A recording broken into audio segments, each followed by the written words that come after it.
अस्सलाम वालेकुम। आज हम बात करेंगे मेंटल हेल्थ इशू डिप्रेशन के बारे में। डिप्रेशन क्या होता है और इसकी वजूहत क्या है। जब भी हम डिप्रेशन की बात करते हैं तो हमें 2 सिचुएशंस का सामना करना पड़ता है। पहली सिचुएशन ये है कि इसको बीमारी ही नहीं समझा जाता, जिसकी वजह से इलाज में देर हो जाती है। क्योंकि जब हम इसको बीमारी ही नहीं समझेंगे, फ़र्ज़ करें हमारे सामने कोई इंसान है, वो ओवर थिंकिंग करता है, परेशान है या नेगेटिव सोचता है, तो हम उससे यही मशवरा देते हैं कि पॉजिटिव सोचा करो, या परेशान ना हो, या ओवर थिंकिंग ना करो, मतलब ज़्यादा मत सोचा करो।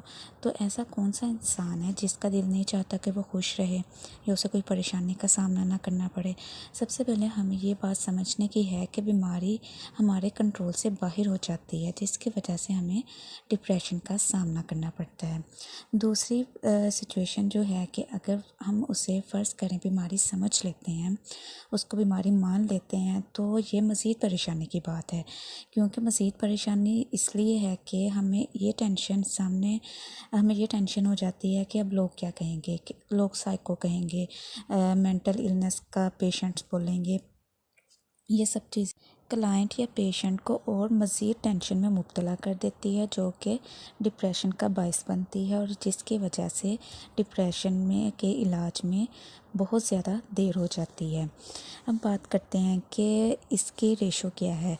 तहकीक के मुताबिक डिप्रेशन की रेशो 10 से 20% है, मतलब हर 100 में से 10 से 20 लोगों को डिप्रेशन का सामना करना पड़ता है।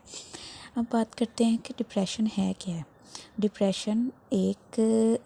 स्ट्रेस को हम डिप्रेशन नहीं कह सकते, स्ट्रेस को बीमारी नहीं कह सकते। इसके डिप्रेशन में 2 सिम्टम्स होते हैं, एक होते हैं साइकोलॉजिकली सिम्टम्स और दूसरे होते हैं फ़िज़िकल सिम्टम्स। सबसे पहले हम बात करते हैं साइकोलॉजिकल सिम्टम की। इसमें सैडनेस होती है, आप पर उदासी छाई रहती है, एनहेडोनिया का मर्ज़ हो जाता है, स्लीप में मतलब आपकी नींद कम हो जाती है, बढ़ जाती है, आपको नेगेटिव थॉट्स आना शुरू हो जाते हैं। और सबसे हाई लेवल जब डिप्रेशन बहुत ज़्यादा बढ़ जाता है तो वो एक संगीन सोच इंसान को आती है कि वो सुसाइड की तरफ जाना शुरू हो जाता है। बात करते हैं कि फ़िज़िकल सिम्टम्स कौन से होते हैं। फ़िज़िकल सिम्टम्स में आ जाता है लेथार्जी, मतलब आपको थकन का ही सामना करना पड़ता है, आपके जिस्म में पेन होती है, भूख बहुत ज़्यादा बढ़ जाती है, बहुत कम हो जाती है, जिसकी वजह से आपका वज़न बहुत बढ़ जाता है या कम हो जाता है, और कॉन्स्टिपेशन होने लगती है।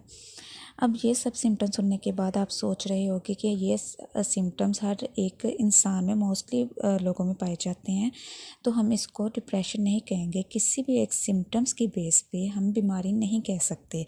जब आपके पास सिम्टम्स का मजमूआ या कॉम्बिनेशन ऑफ सिम्टम्स पैदा होना शुरू हो जाते हैं, तो आप डिप्रेशन की तरफ जाना शुरू हो जाते हैं। किसी भी एक सिम्टम्स को हम डिप्रेशन नहीं कह सकते। उसके बाद देखा जाता है कि इसका ड्यूरेशन क्या है। अगर तो कोई इंसान एक दिन टेंशन में होता है किसी इशू की वजह से, और वो पूरा हफ्ता बिल्कुल सेट रहता है, खुश रहता है, तो ये डिप्रेशन नहीं है।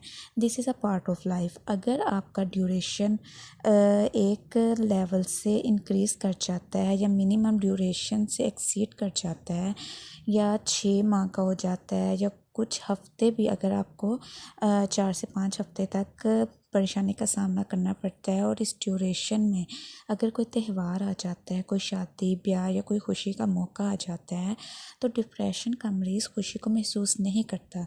उसके लिए वो बाकी दिनों के बराबर होता है, उसी तरह टेंशन में मुब्तला रहता है। तो इसलिए इन सिचुएशन से बचने के लिए सबको चाहिए कि जैसे ही उनको डिप्रेशन के फेज़ में जाना शुरू करें, बिल्कुल स्टार्टिंग में इसका इलाज पॉसिबल है।